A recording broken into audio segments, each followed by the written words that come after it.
So welcome everyone to our first live Q&A. We're focusing today on Blood Hunt, our actual play on the channel, and we are lucky enough to have all of the Blood Hunt cast here represented on the call. So why don't you guys introduce yourself? We could do it in order. Graham DeVell? Sure. Like me or my character. Yes. All Yes. right. I'm Graham DeVell. Should we do like it's like a work thing, like, oh, where you're from, how long you've been with the gaming group, fun fact about yourself kind of thing. God's Oh no. Lord. No. Having heart palpitations just hearing you say that.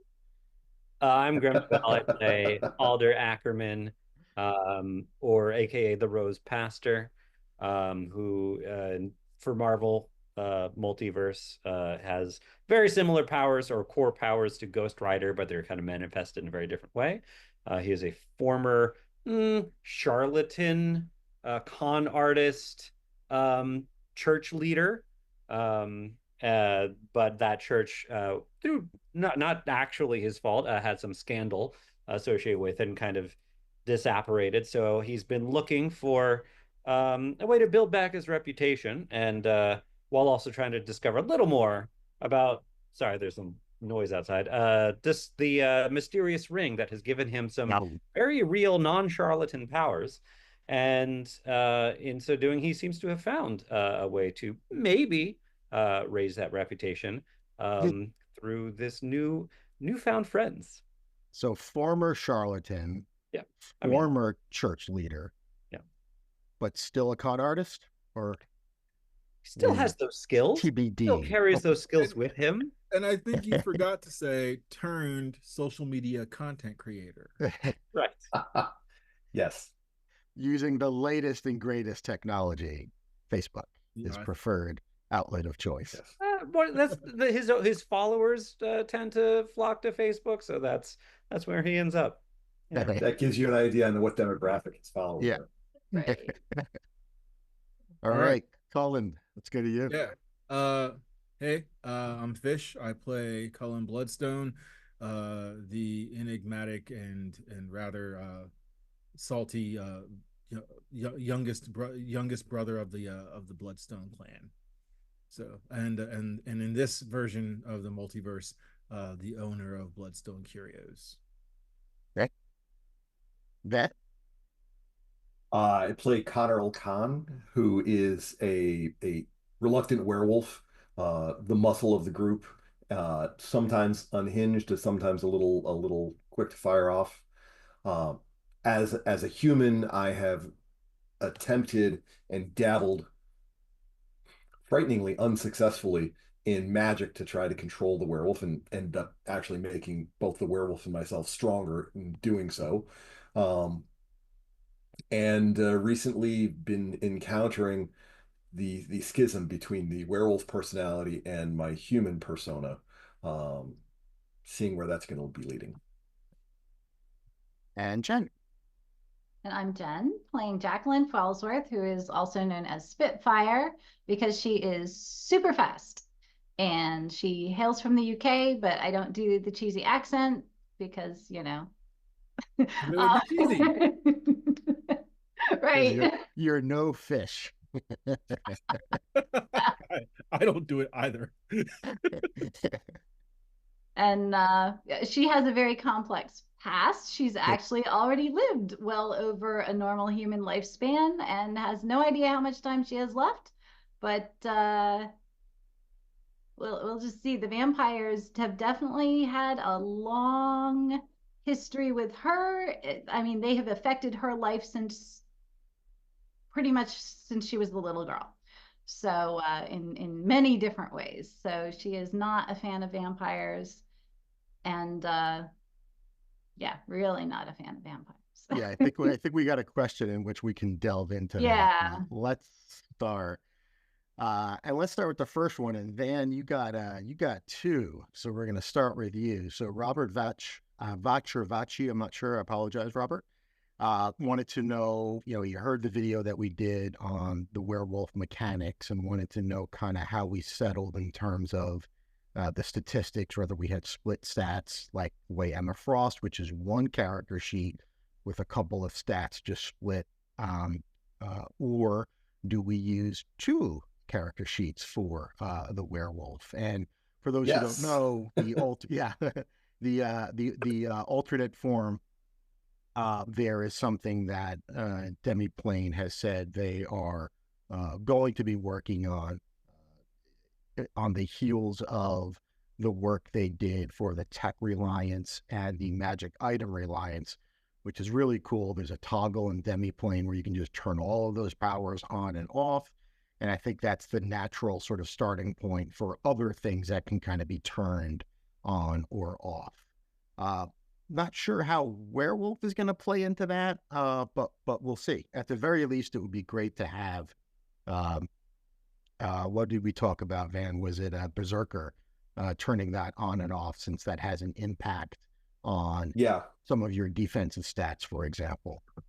Yeah, I gotta say, and I want to give a big shout out to Demiplane for being as responsive with this game as they already have been, and you coordinating with them, on the sort of like the development side. Because I think this as a gaming platform is nicely dynamic. It feels good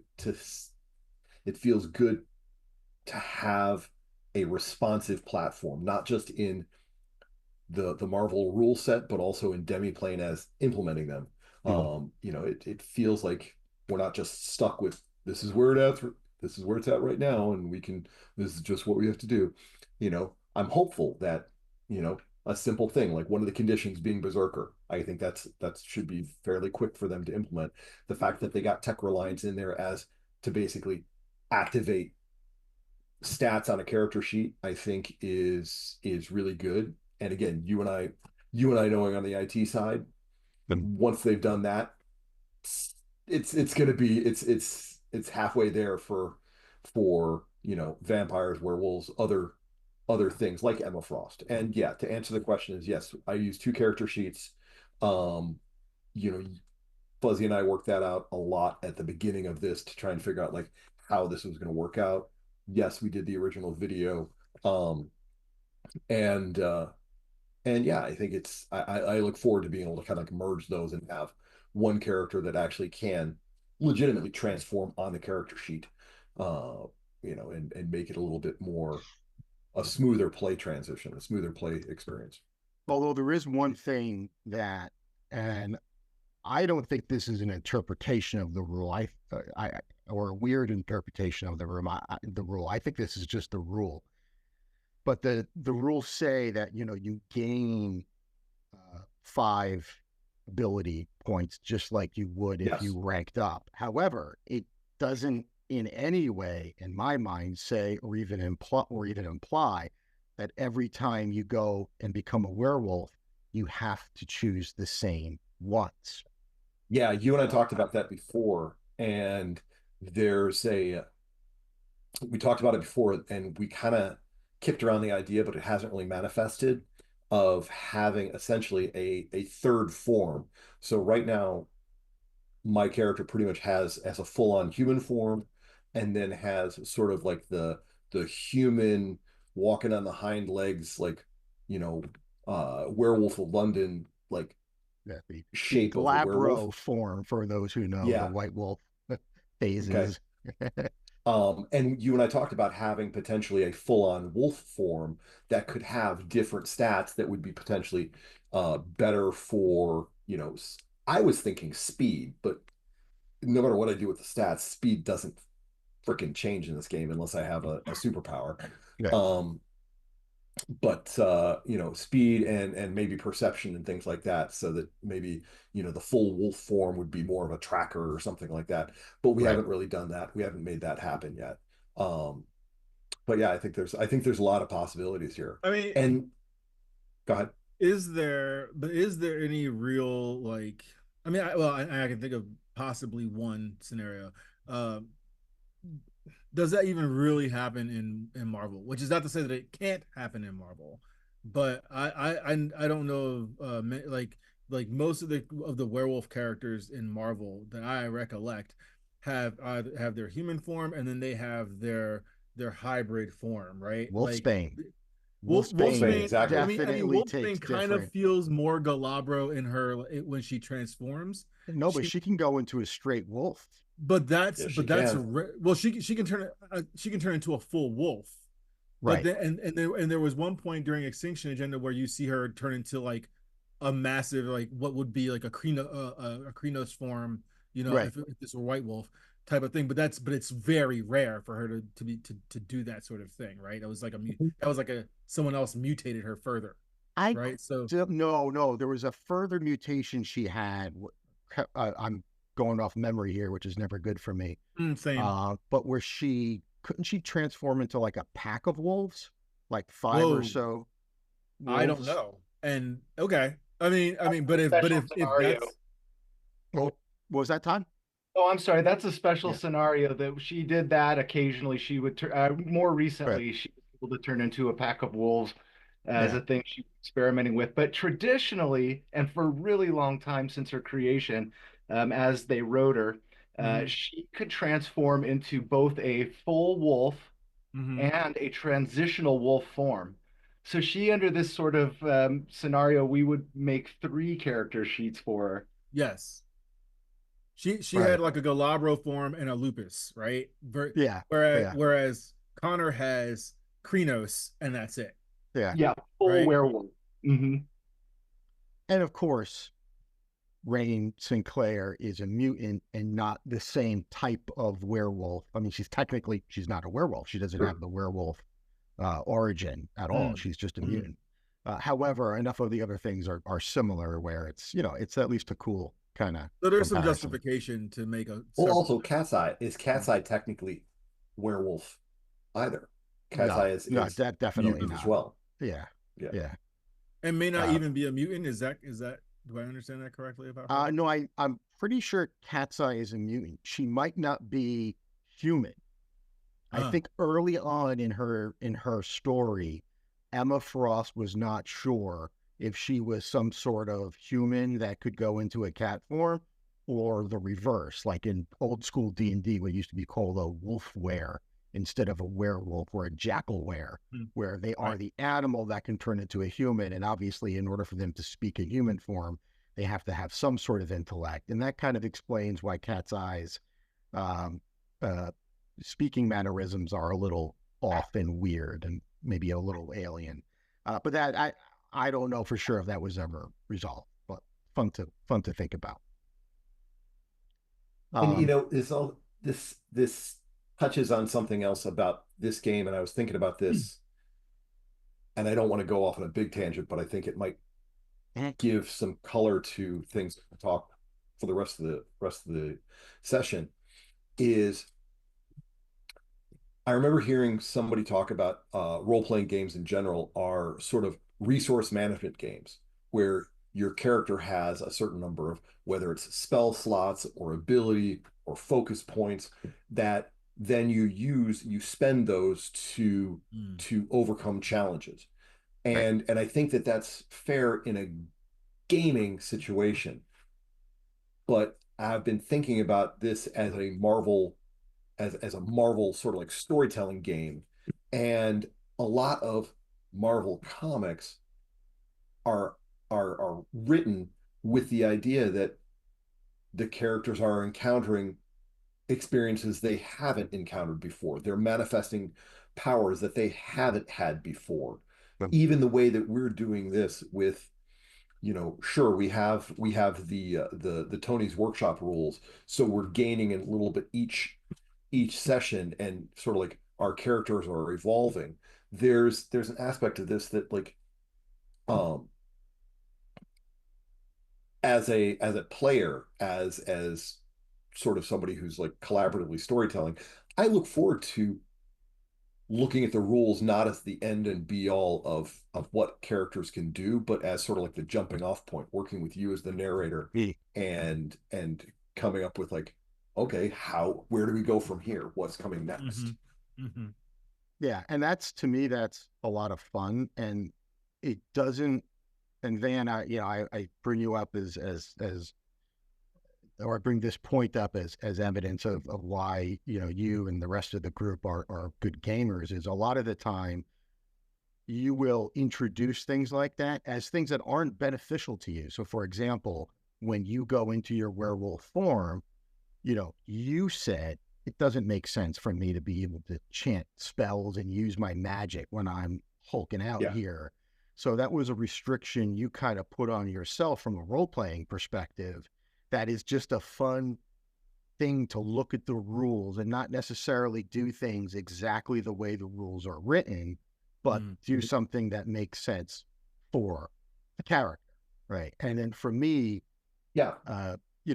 narrating for a group of people like that, like I don't necessarily feel like I need to like pull out all the stops and try and kill you guys, because it's not like an arms race with us where I'm trying to make the most effective builds and you guys, it's like, no, you can focus on your characters and I can focus on the story, and we don't have to focus on making the most optimized build possible, because that doesn't always translate to fun. Yeah, I don't like min-maxing characters in general. But exactly what you pointed about, like, when you and I were talking about building this character and kind of like how it was going to work, and okay, the wolf really wasn't going to speak, and we're going to like kind of go with that. It's only been the recent couple of games that I've come to realize as I'm playing, again, just as the player, as the sort of like the collaborative storyteller in this, that like, oh, okay, I guess I'm playing this like the wolf is really more of like its own character, sort of, and you use the term hulking out. So there is sort of like this schism between Connor's human personality and the personality that's manifesting the wolf, and it's starting to become more clear that they're different personalities, and that might also be one of the reasons why it doesn't speak, and right. Don't know exactly why it's manifested that way, and that's part of what I enjoy as playing, is like it's one of those things that, like, all right, we don't need to know all the answers up front. Right. We're sharing your two character sheets here, so we've got there's a familiar non-animated version of what Connor's inspiration was, but we've got the human form who is ranked 2, and those are the base stats, and then we've got the werewolf form with the stats added in, and all of the other abilities that he gets for being in that form added in. And then the the pain in the butt would be every time you level up, you got to make the changes to both characters and make sure they're in sync. But I imagine this is much easier for you to flip back and forth, just to know, hey, here are my two builds. Yeah, I do exactly what you're doing. I just basically, keep them both open at the same time, and fortunately, it's rare that it's not like we're flipping back and forth in the midst of a fight or something like that. Right. So it's not like I have to track, hit points on both character sheets or anything. Right. All right, cool. We had a couple of questions and comments come in, so let me kill the share here and we will talk through some of those. First one, Zeth mentioned that he would love to see an option for Demiplane. Then if you bought the physical books to redeem, you could get some access to something on Demiplane. That's like super commonly asked. And the way I hear the Demiplane folks describe it when it gets asked on their forums is like, listen, it's two separate companies, right? It's two separate products. You've got developers that are building Demiplane to do what Demiplane does. Those developers have to get paid. As a former developer, I'm all for this. So it's at least to me understandable. I think what exacerbates this perhaps a little bit is because there really isn't a pure digital form of the rules. It makes it feel like Demiplane is the digital form of the rules, where really it's a lot more. It's a whole package. It's more than just like a PDF. But obviously, there are a lot of people out there who want PDFs, and I can certainly understand why. So, Cullen, Yeah, I mean, Fish, like raise their hand. yeah, it might be, now maybe you don't know the answer to this, so Yeah. if you don't, you don't. It might be helpful for folks because I happen to be one of those people who's like, why am I paying for this twice? Right. To talk a little bit more about the benefits of demi-plane. I mean, this is not like we're not getting, no one's getting paid in the moment to do this. This is not a sponsored thing or anything like that. But it would be helpful because I think that's probably where, for a user, as someone who does user experience all day long, like the hang up comes in because I often perceive it as all I'm getting is this digital version of this book, which I could also just buy on like drive through RPG or something like that. So Right. so why do I need to buy it on this platform to access this? What are the other benefits that I get? And if So you know even from that would be super useful. Yeah, so I would say first, just to putting the character builder aside, right? The experience of reading the rules in demi-plane is an additive experience. So, for example, if you have two PDFs, right, you wanted to search one of them for a rule or something, you got to open up one PDF or one Kindle, whatever, and you got to look through that. If it's not there, you got to go to the next one. And maybe it was in that free PDF that they, the free X-Men 97 PDF. Maybe what I'm looking for is in there. You might not even have a copy of that. What demi-plane does is it takes everything, whether you purchased it or whether it was for free. Like we got a lot of the Deadpool characters for free. There's over 20, 30, however many characters for free available if you go to marvel.com/RPG right now. All of those are in demi-plane. All of the rules. So if you're searching for a power, you're searching in one place. So all of the content gets kind of put together in this. That's why they call it like a nexus. It's a compendium approach, not dissimilar to what D&D has done, because the guy that built D&D did a lot of the programming for it, works for demi-plane now. So, they're bringing that when you say D&D, approach. you're talking about D&D Beyond. Well, D&D Beyond, yeah. Yes. Yeah. Okay. Yeah. So there's a lot of the knowledge, the experience at least that went into that is kind of taking it, I think, to the next level. And on top of all of that, so it just gets better and better, like the more that you sort of buy into it. But on top of that, the character builder is it's like a toy. I just play with it. I mean, it's fun to use. It's so helpful for me as a narrator to create. I can create characters, and there have been games where I'm starting the combat and going, "Oh crap, I forgot to generate this character," and I can generate it with like half of my attention on another monitor as I'm running the game. It's like I would not be able to do that without a particularly good tool. So for me, it just allows me to run the games without as much prep as I would if I was using another tool. And then on top of that, it's got these little, it's got all these little extra bells and whistles, like the getting schooled rules that Van referred to. So all of that is built into the game, and it was there like day one.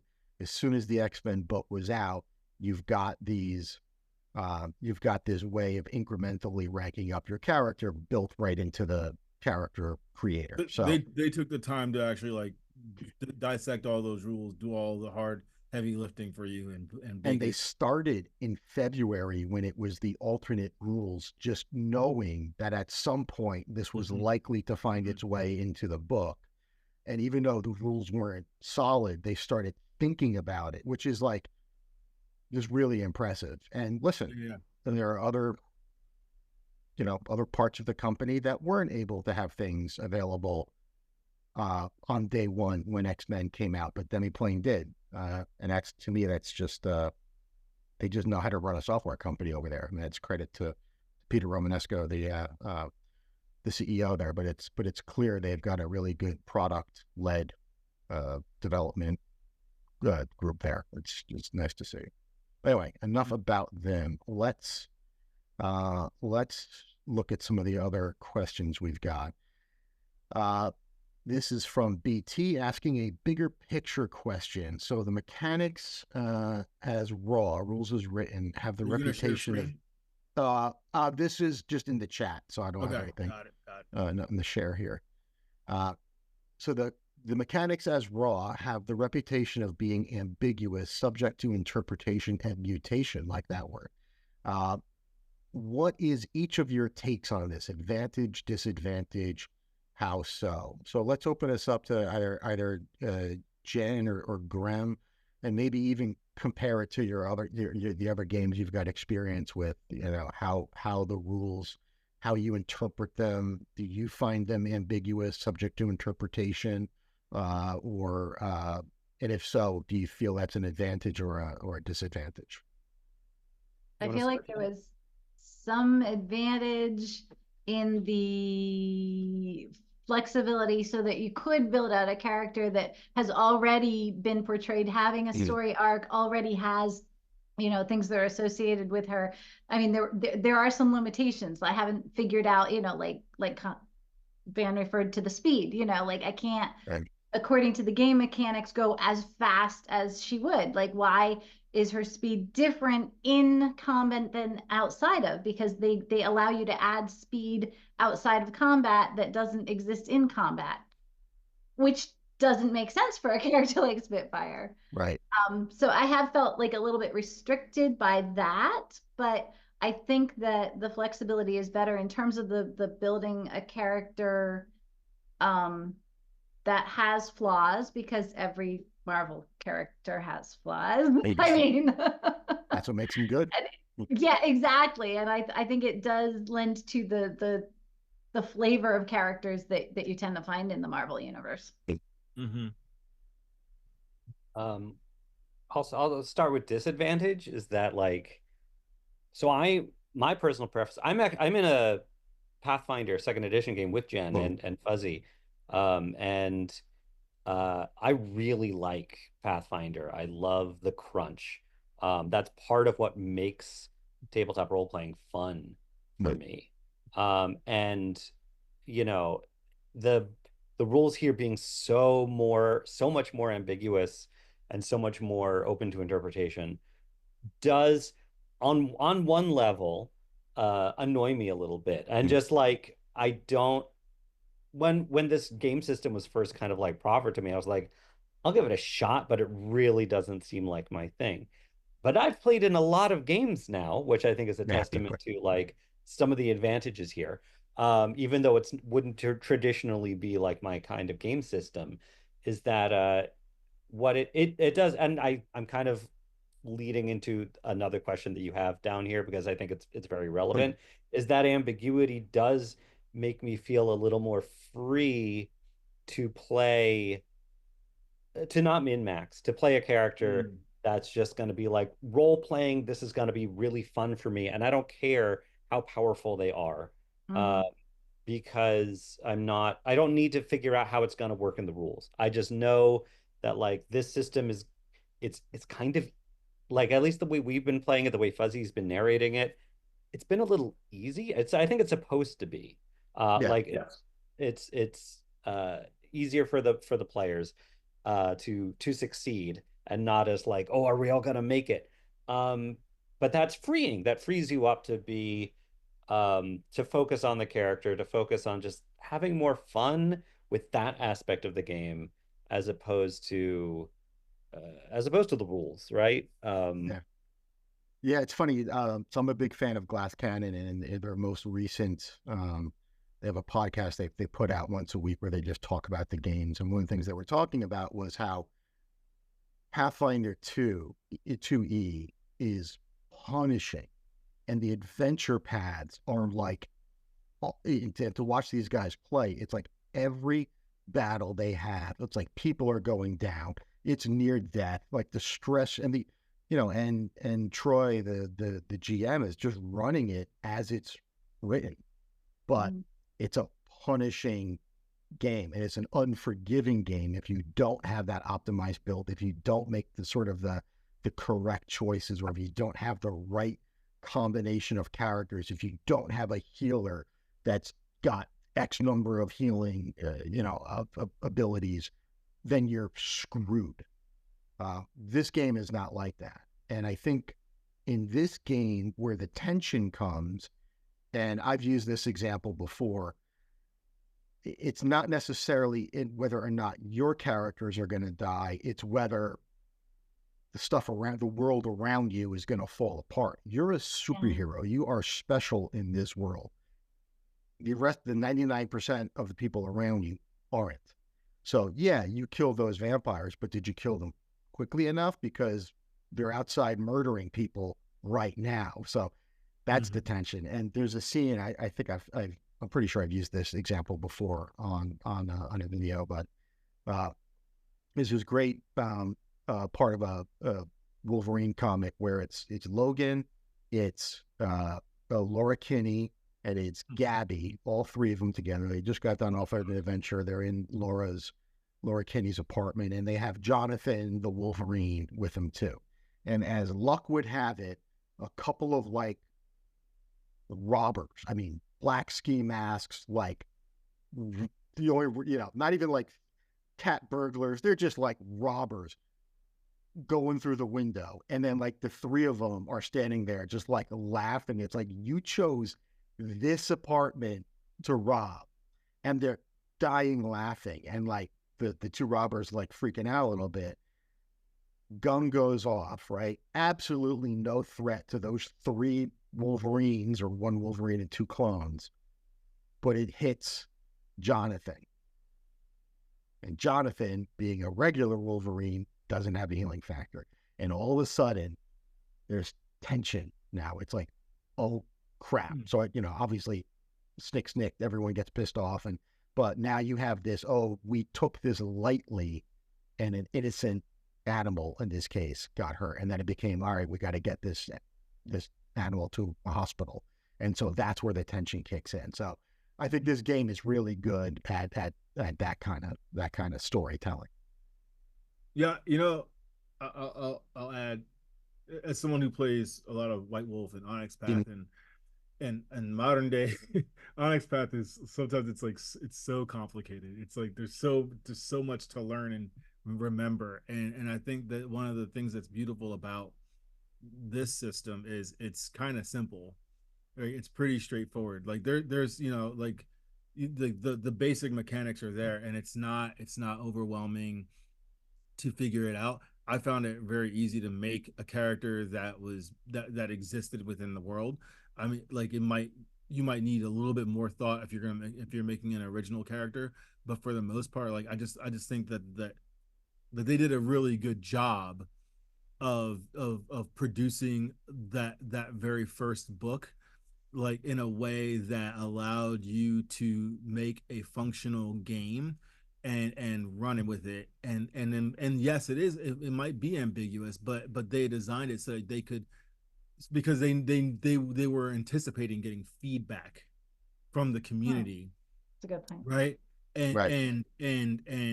and not having everything perfect allowed space for people who have more creative, and more imaginative, like, skill sets to make up those things, and then to give them feedback. And maybe there are things that they didn't think about, and that's what you want from a user experience perspective. Like, you want to be able to get that feedback and be able to say, oh man, I never would have thought of that myself, and thank you for that. And from what I've seen, particularly when you've put out, things, Fuzzy, and said, hey, this would be a good idea, and they've taken those ideas, they've given you some kind of consolidation, some recognition, they've noted that your effort was not wasted, or gone unnoticed, or just stolen and swept under the rug. And so I think that it's that yeah, like, it is ambiguous, but I think that was a good move, because I think ultimately it lends itself to a better game. Yeah, and it does require, when you look at the elemental abilities, yes, you could have separate powers for elemental magic or tech, but it's like it's all the same effect. So it's like just use your imagination, and that's fine. And in a way, that's great because that inspired me to think about what would the new X-Men books healing power set be if it had tech reliance, right? And that's not something you would be inspired to think about. It's like, but when you think about it, it's like, oh, it makes perfect sense. It could be like nanobots, or you could just make something up. It could be some Star Trek tricorder type device. You could just make stuff up. But if the game specifically said, nope, this is a mutant ability and that's it. And if you want some other type of healing, we're going to be extremely prescriptive and tell you what you can and can't do. You wouldn't have these sort of kind of cool little thoughts, and those thoughts lead to character build. So I've got a character build in my mind that was based on that little daydream I had about what if this. Well, and it's exactly. Go ahead. I don't know how much of it is the fact that you're making up the storyline as we're going along, and we're not following something that's written down by somebody else. But like I spend a lot less time as a character thinking about where is this story arc supposed to go, and way more about what is happening, how do I describe it, and what are we doing next. Like like the imagination is going into what's happening now instead of projecting forward about where is this game wanting me to go. Right. Yeah, and part of that is because I am laying down the tracks as the choo-choo is making its way towards whatever, end of the story I might have a vague idea of. But yeah, that's actually a follow-up question we've got a little bit later on. Again, that kind of ties in with what I was saying earlier. Is this as a gaming system designed to basically present us logic puzzles that we are using our characters to resource manage to solve, sort of like a dungeon crawl. Do you have enough spell slots to make it through this level, before you can rest and things like that? Is it just like essentially an equation to see if like we can puzzle it out?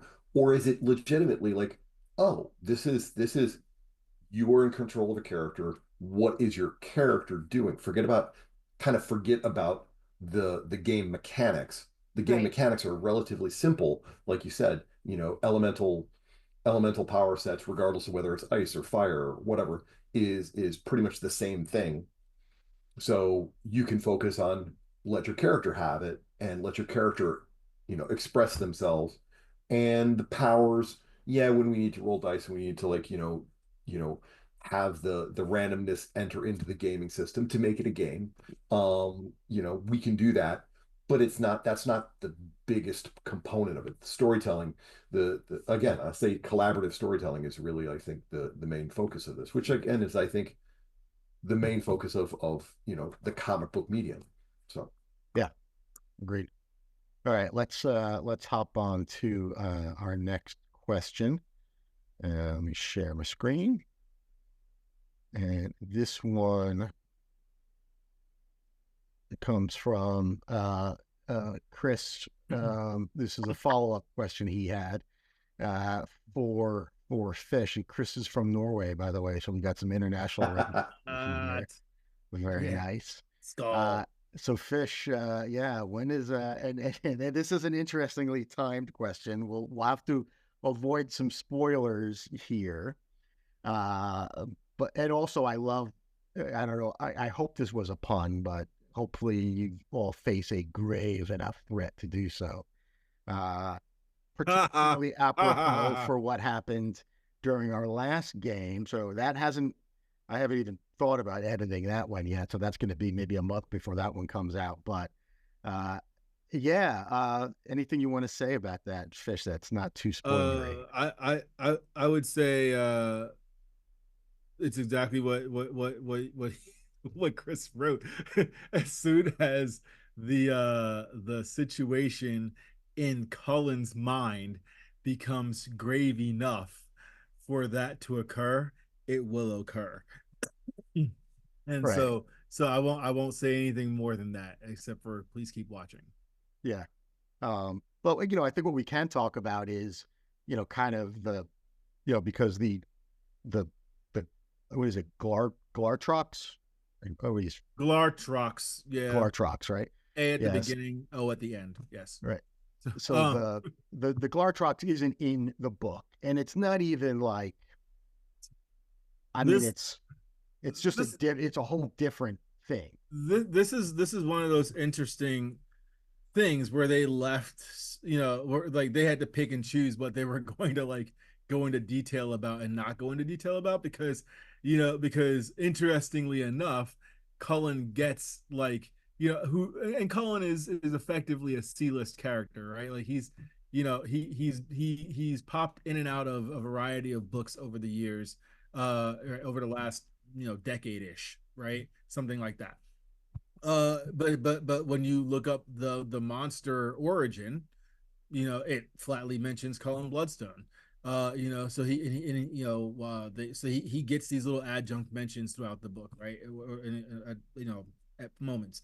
That said, there's no real rule set for something like the Galartrox that even goes outside of like the werewolf template. There's no monster template, right? This is something, right? Like, even in trying to figure out how to make this character, um, thankfully, I will say, if you get the X-Men expansion that just came out in August, they do have some additional rules, some new rules in there that help make this a little bit easier. Because he suddenly goes from being a medium-sized person, a normal-sized person, to something that is gigantic, way bigger than whatever. Like you couldn't do this with the main book stats.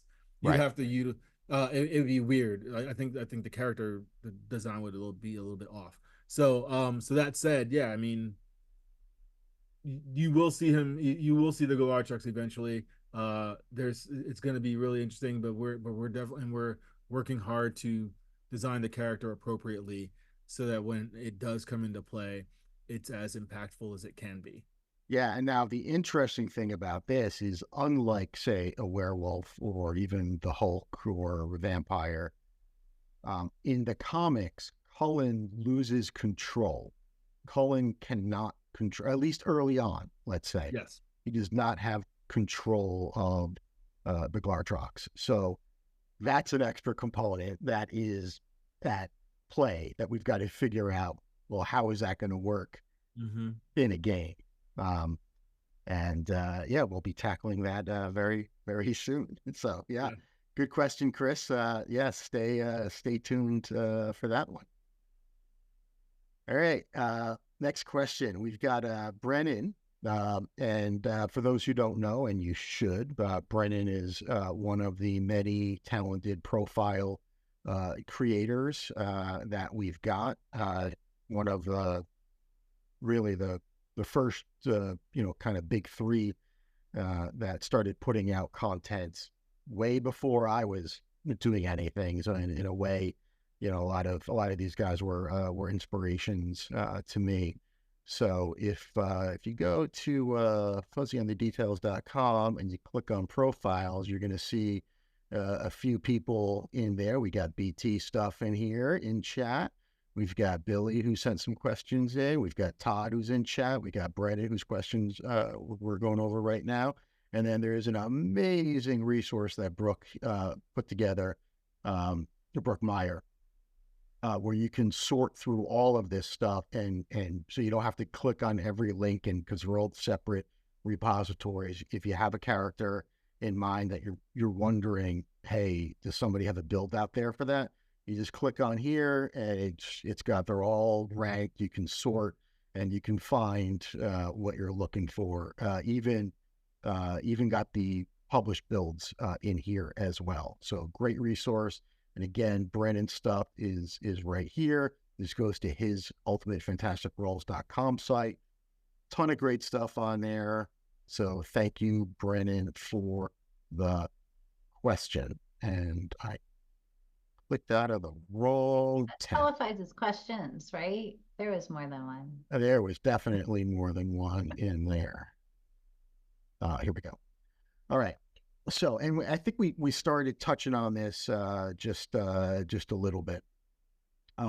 So a Blood Hunt adventure is going to invite certain character concepts. And I think if you look at the characters, it certainly did, right? We've got horror-themed monsters, supernatural.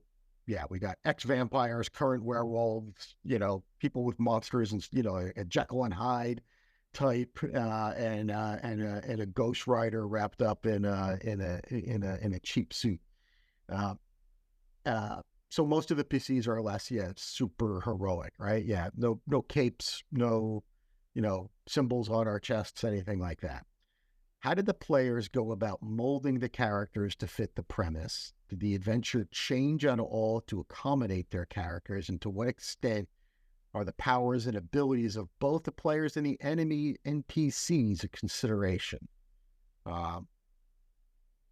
Does anyone, all right, so my recollection is, I remember reading, I love the idea of doing something that was current in Marvel, right? Because it allows me to kind of play off of it, and think of things kind of quickly on the fly as books are coming out. So I recall floating the idea of doing Blood Hunt, and I think maybe we had some conversations about the types of characters. Graham DeVille always wants to play Howard the Duck, and I won't let him. But what do you guys think? Maybe Jen, I don't know if you want to start this off talking about just the process of finding a character or making the character, because Jackie's not in the game. She's an existing Marvel character, but very small, kind of like Cullen, C-list type character. Right. That's what I was looking for was just going back through what I could quickly read of a bunch of comics, to find a character that wouldn't be so overpowered and so emblematic that you would like remember her, but somebody who had some clear strengths and like the whole her whole history, like I said, is tied up with vampires. Like her son becomes a vampire. From the start, she's she dates Blade for a while. Well, yeah, there's that. And he, the first time they meet, he stabs her because he can tell that she has some vampire characteristics, but she's got it under control, and she has to be healed. But she forgives him enough to date him, apparently. So, no, I'm not here to kink shame. If you like, right? Exactly. If you're into, stab play or, that's fine. Steak play. Oh dear. So, how about it? Oh yeah, I'm sorry. Was there anything else? Yeah. So I think, and I think it just the more that we've been playing, the more I feel like she is a really good fit for this and very distinct from the other characters that were chosen. And I'm very happy with the way that our party has worked out. That I feel like we've got, like we didn't come into it intentionally looking for different strengths, but we ended up having them. Yeah. Mm-hmm. And just the question here, did the adventure change at all to accommodate their characters? I mean, it's a weird question because the adventure is 100% based off those characters. I mean, yes, the concept of suddenly vampires is what we pulled from Blood Hunt, but deliberately set it in a city that wasn't impacted in the comic, so you guys could do whatever you wanted to do without, not that we really care about canon. This is our own multiversal corner, right? But there are so many things, and with Jackie's background too, with the relations to the famous bloodsuckers, and then her current connections to MI13, which is also definitely a role in our storyline. Yeah. I mean, all of that stuff worked in just so serendipitously. Yeah. Like so many of these little connections just happened to fit like I honestly feel like we could not have picked a better character, to the point where I'm like, why did Marvel not include Spitfire in a major role in Blood Hunt? Like, like the whole, she should have been at the heart of it because of all of the other connections of all the other characters. So without yeah, giving too much away for people who haven't actually read Blood Hunt yet. right. This guy. Yeah. So, but I did that on purpose, right? Like I very intentionally said I'm not going to read any of this while we're playing the game. So, right. Like I think I read here. I read the stuff up like the Road to Blood Hunt. I read the Road to Blood Hunt and then I stopped. But I mean, but also though, like it's having two characters that are canon characters and two characters that are not canon characters. Like the game would have been very, very different if three of us were non-canon characters. You know, I think anyway. I think having that access and that sort of like because in the same way that you have that Jackie is able to have connections with with a variety of characters in the universe, like that same thing applies to Cullen as well, and it wouldn't really exist like you unless it was baked into whatever the original character, the OC character's storyline was. But you had a lot of those access points already kind of built in for you to use.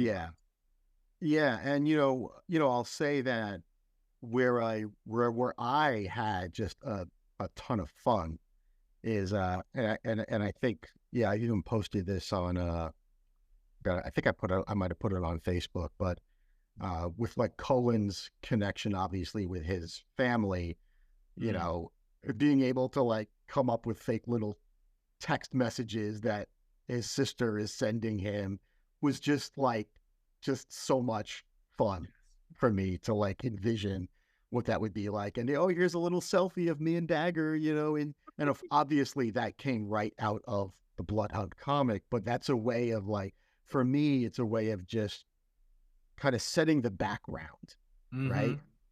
Elsa Bloodstone, spoilers, is not going to come and save everyone's butt.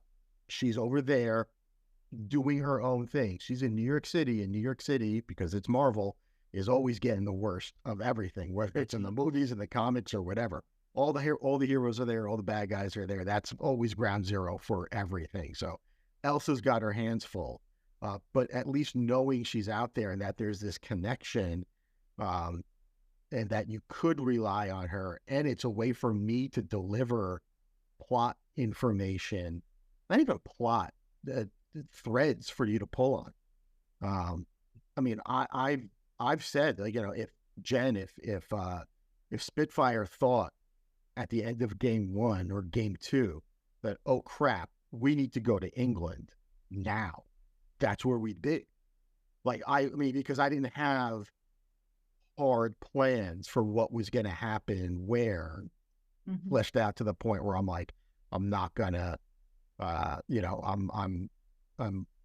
not gonna let this work go to waste. No, I mean, we would be in England if Connor said we have to find some of the other werewolves to see what they know about this situation, so we've got to track down Jack Russell. Let's figure out where he is. Then that's what the campaign would be about. So, yeah, for me, having those characters that kind of fit the mold, you naturally have all these connections to the rest of the world. And, it just becomes, I mean, the plot kind of writes itself at that point, because it really is whatever you guys want to do. Rob, yeah, go ahead, Ralph. Yeah, thank you. No, I just wanted to ask real quick, since we're talking about the premise of Blood Hunt Adventures types and what he's asking about, what kind of heroes would you have specifically in it?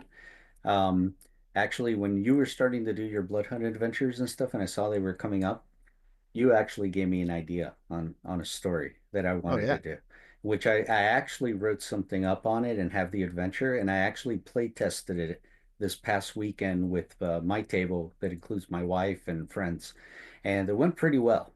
So my premise was with the X-Men, definitely. So what I did is I took that adventure and I said, well, what if the X-Men were involved in something, specifically X-Force, and they were sent in to take care of an issue? So, if you don't mind, can I show something? Can I share? Yeah, go ahead. Yeah, by all means. It seems it's saying I can't show. Oh, okay. There we go. Yep. Thank you. All right, let me see. Can you see my screen? I can. Let me see. I think it's right here. Where do I have it? Yes. So here's the adventure premise that I wrote up with X-Force. And Nice. mine is titled Blood Hunt X Ferratu. So if you see on the picture that I have on there, that's Yeah. kind of how it starts out. First, you start out with taking care of that. There's a Sentinels gone wild, and then at that point, that's when Blood Hunt happens to the team of the X-Men that are fighting them. So as soon as they fight them, Boom. the lights go out. So how do they handle it from that point on? But luckily, they're X-Force. Right. And the way I looked at it, because I kind of had a premise of a mutant that got turned vampiric Boom. and went up a rank because of that, and his powers are more enhanced now, as the main villain. And basically, I attributed to being rank 4-5 specifically for those type of things, especially when you're dealing with vampires. So, and it can Yeah, go and from there. Brennan mentions mutants in his question, and if somebody, one of the 4 players wanted to play a mutant, then that would have been fine. I mean, I don't think a mutant would be sort of out of place. I don't think everyone has to be that. No, Graham, and I did you even have a looked up question? up Graham? every member of X-Force, and that's who Yeah. I put in for playing on it. So Oh, nice. the ones that have official ones. Graham, did you have a point or a question?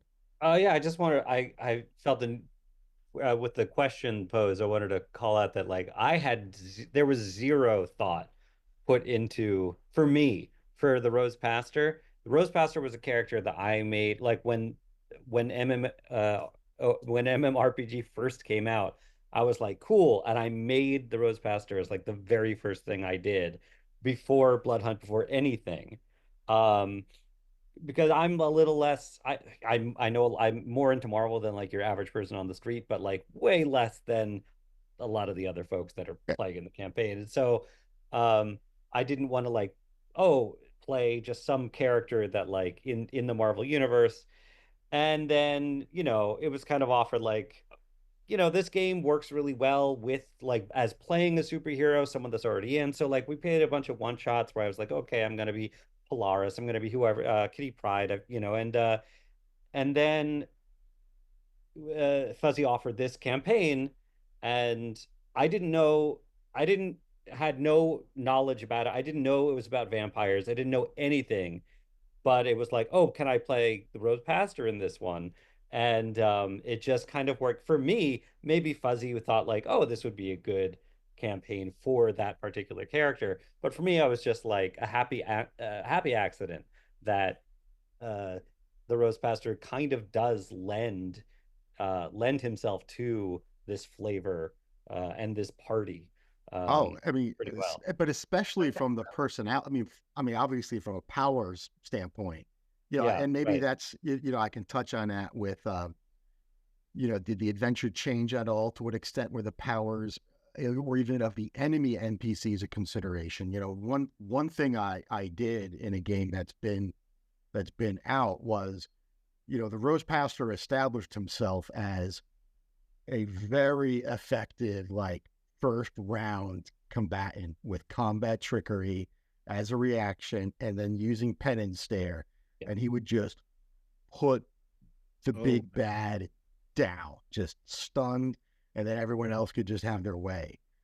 But if you do that enough, and to me, this was just a natural, thought process. Well, we had some games where it was established that some people, there were a lot of radios, there were in a lot of communication. Word got out that, yeah, if you're going to go fight this group, here's their tactic. So all of a sudden we have a very powerful NPC whose goal is to take out the Rose Pastor. And to me, it wasn't like a vindictive thing where that Gremdavel, ruining all my plans. I mean, I think you guys see it. Like, I'm ecstatic when you guys kick my ass in combat. I'm like cheering you guys on. I mean, I am part of the party. I mean, I'm on your side in terms of wanting You to see really you do guys hate succeed. when you roll very well. Yeah. He's like, why am I I'm rolling so good? Yeah, it's like I was a Canadian in a prior life. Sorry. But that would be one example of maybe how the enemy NPCs changed a little bit to accommodate. But that didn't have anything to do with the theme of the adventure so much as like your enemies should always change. If you're playing in an extended campaign and you've got the big bad at the end that's pulling the strings, that big bad should be orchestrating the minions. It shouldn't just be chaos. You should be thinking like that super villain and saying, all right, what would the Kingpin do? How would he handle it in this situation? Yeah, and in terms of Connor, I mean, you and I talked about it before when you were like talking about wanting to get a campaign together. You didn't tell me it was Blood Hunt, and I think you and I talked about it from the perspective of like, well, I kind of want to do something a little dark, a little evil, and I think initially we discussed somebody like Damien Hellstrom, ish type character, and it just kind of morphed into wow, you know what, a werewolf character makes sense. And we were just coming off the other uh Marvel game that we had been playing, where I had created a character that was more of a telepath, and you and I had been working with that as a power set, and there was limitations there in order to like do some of the telepathy. It was restrictive. So I kind of, if anything, this character was sort of a reaction to that I wanted to just like, nah, I just want to like, I want to have fun and like, give me a big bruiser that like, Right. attacks people and, I play the wizard with 4 hit points. I want to play the barbarian with D12s now. Exactly. Yeah, exactly. It's fun. It's fun to just be like, yeah, you know what? I'm going to be the guy. I'm going to be the tank. It's fun at times. Does anyone else feel like like the rank made a difference in your strategy towards the kind of character you decided to build or play? Like had it been a rank 3 or 4 game, this might be very, very different. Rose Pastor, guys, I just mentioned I made him first, like before the game, and he was a rank 1 character, and I had to level him up for this campaign.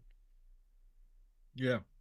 I mean, I think it was trying to figure out how to well, I mean, I think the first game we ever played, which Connor just mentioned, was a rank 1 game, and like, with the 3 of us anyway, Fuzzy and Van and I, and I found that like super duper limiting. And so playing a rank 2 was like, oh my god, I have so much more power. But so, just wait till we get to 3. We're halfway there. We're like 2.6 now, I think. Yeah. I find it very interesting because it does allow you to play like there's a big difference between a rank 1 character and a rank 2 character. But if it were a rank 3 character, I might have chosen somebody much more like bombastic and flashy, to play, because I mean, technically speaking, Cullen has super strength and healing factor and stuff like that. But I play him as a straight ranged character, and that was by design. He's not straight. Okay, a gay ranged character. There you go. So, but it was by design. By design? No, he's gay. God. Anyway, do you know how old that joke is? Anyway, how old I am? You are slightly older than I am. Anyway, but that was like I planned it that way. I planned him to be ranged, and so my whole and I would have probably spread him slightly thinner, maybe like if I had been at a rank 3, he would have been stretched thinner. Like I probably wouldn't have been as focused in his power set. Well, in that regard, because I would have had more room to play. So to that end, yes, that made a big difference in the gameplay and how the game shaped up. And yeah, and it was useful because then now we have sort of roles.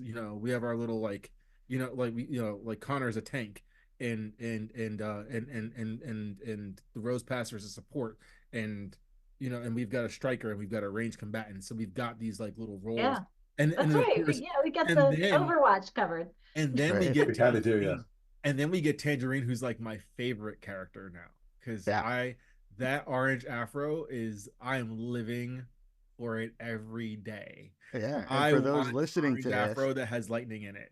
we have a special announcement is that we do have a guest player that will be joining in the next game. So Todd, do you wanna hop in here? Hi, everyone. Well, it's sort of a surprise that I get to be the telepath now because Van decided it was too much to concentrate on, but I'm okay with that. Hey, I love the character. And the X-Men expansion came out, and I started going crazy with making characters on the Facebook group site. Now that I can finally crack into what the idea is with mutants, and I think it was because I was creating characters that were in line with this blood hunt theme that Fuzzy had created here, that it fell in line, and I get to play Tangerine in a real game. And I've been having a lot of fun with that. So can't wait to see what people think of the addition of a telepath. Right? Yeah, and Tangerine's a character that's appeared in 3 comics. Like, was it like?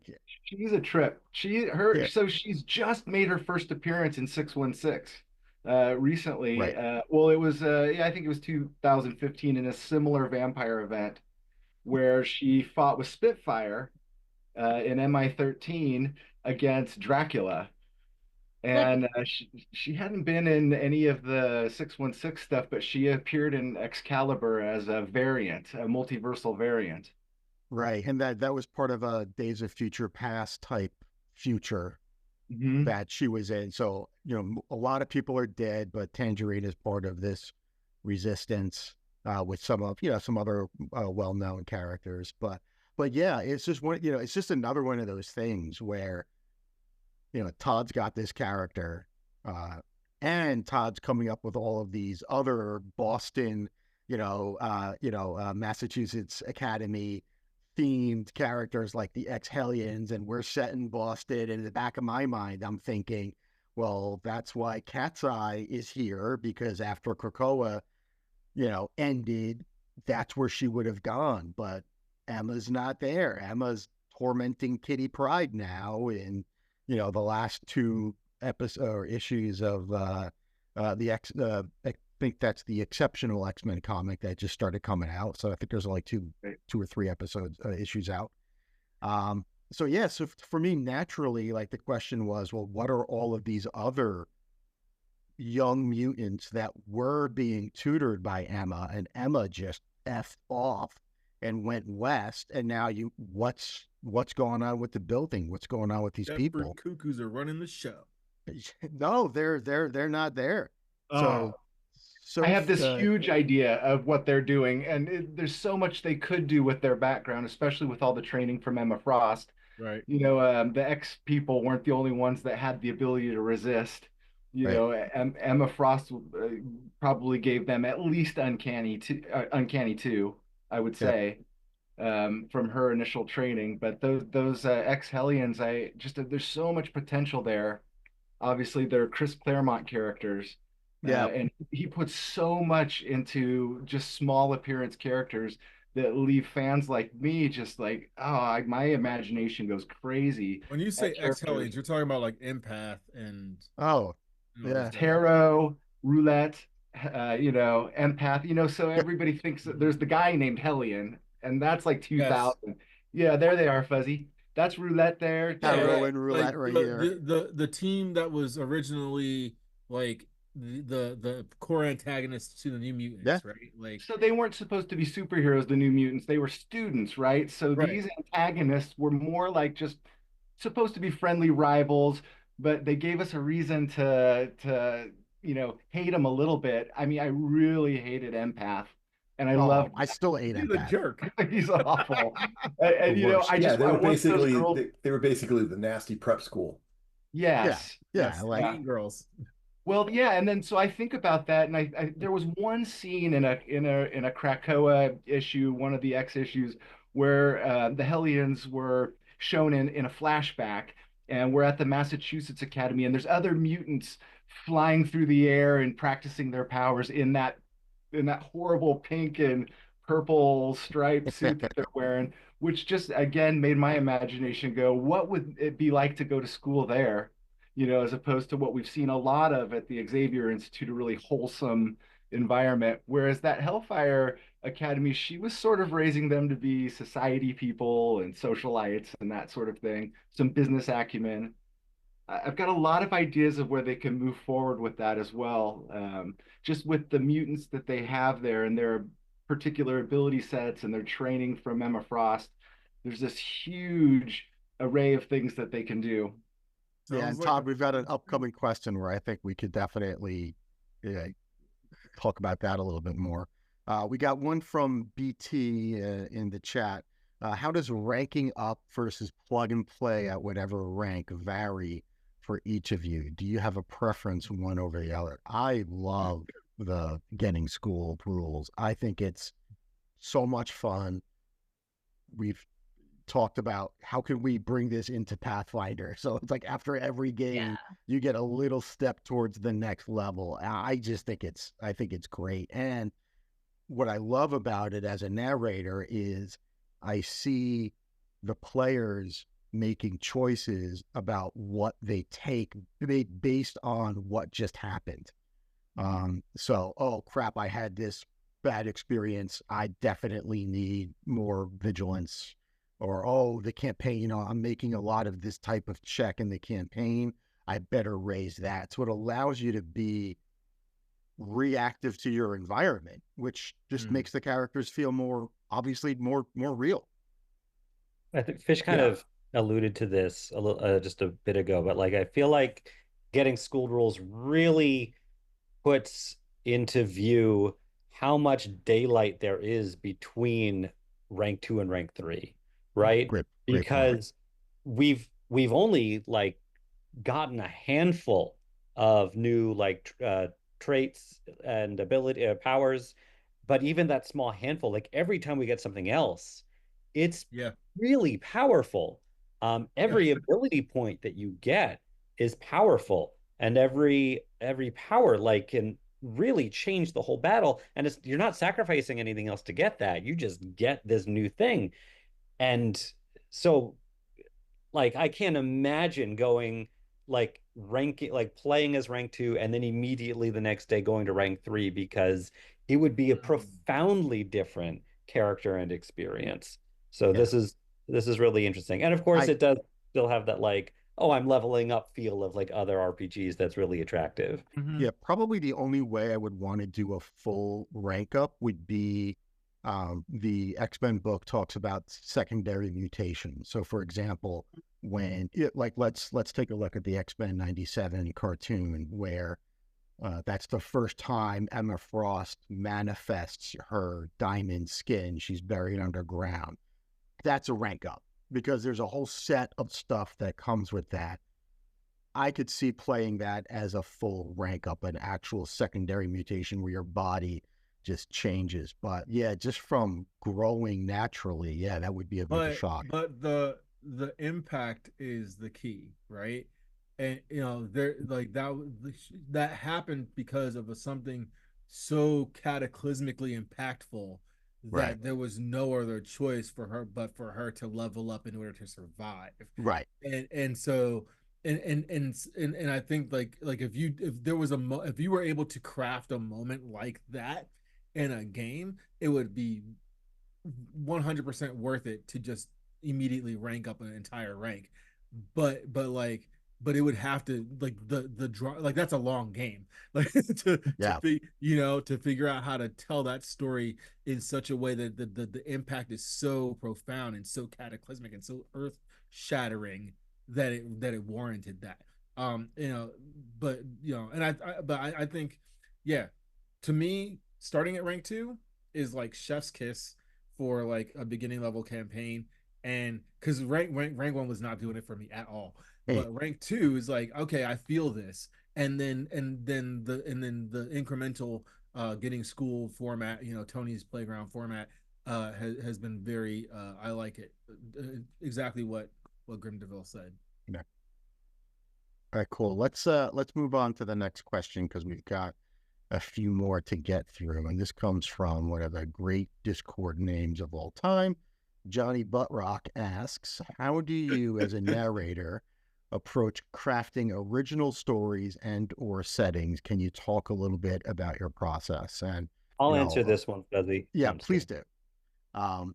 Yeah, and we touched on it, but you know, obviously I'd love to hear what, you know, what anyone has to say. I mean, I really am making this up as I go along. I mean, I start with a question that sometimes is like a what if scenario.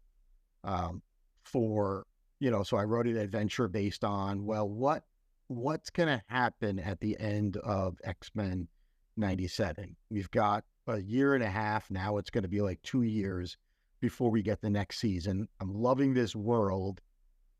What's happened? So I usually just analyze all these little clues, and you know, I can in that case I could sort of guess that, well, it looks like Jubilee and Sunspot went AWOL because that's what it said on Forge's little board. So why would they do that? What are they doing? They probably don't want to be around this old guy who worked for the government. That's not their vibe, you know. So what are they actually doing?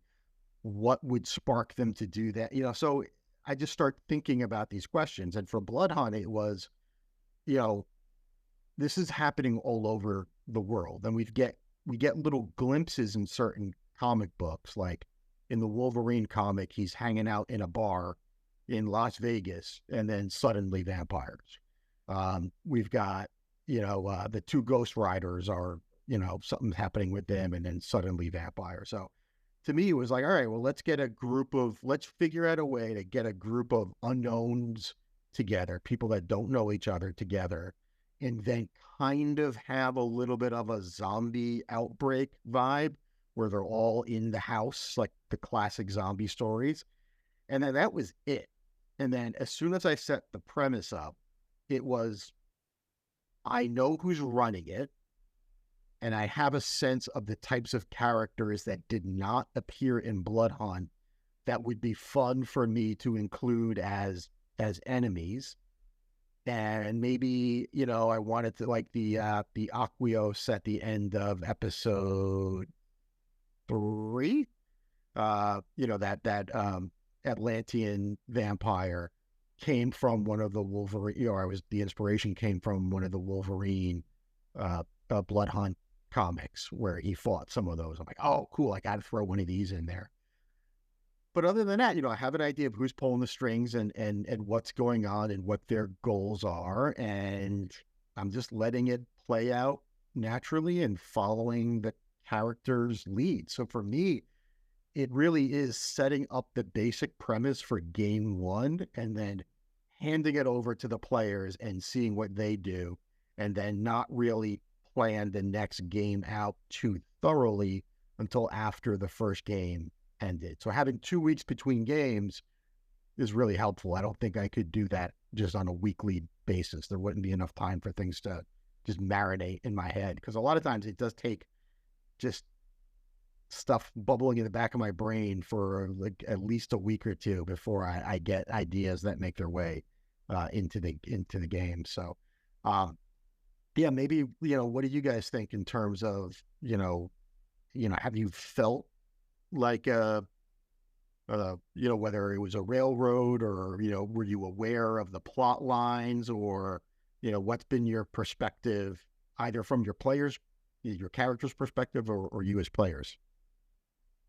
I haven't felt like you were railroading us. And I'll say specifically in this game, you know, I think we're wide open. I think if anything, you're sort of like occasionally giving us hints as to like, yeah, there's stuff happening over here, but I don't feel like you're limiting what our options are. So I'm very happy about that. Yeah, I mean, it really is. I'm just dangling things, and I honestly have no expectations about whether or not you pick them up or not. Like the scene at the docks did not go the way I thought it would. Not that I had a pure, this is the only one way it can go vision in mind, but I find those. I love being surprised by you guys. I love it. It's like that's the enjoyment that I get out of being a narrator, is seeing you guys come up with ideas that I didn't come up with, because then I get excited. Then I feel like a player. I feel like I'm reacting to you guys the way players typically react to a preset plot, or if you're playing, Deadpool role plays the Marvel universe. I get that sense of enjoyment out of it. So, How did you expect the doc situation to go? I'm curious. I mean, I hadn't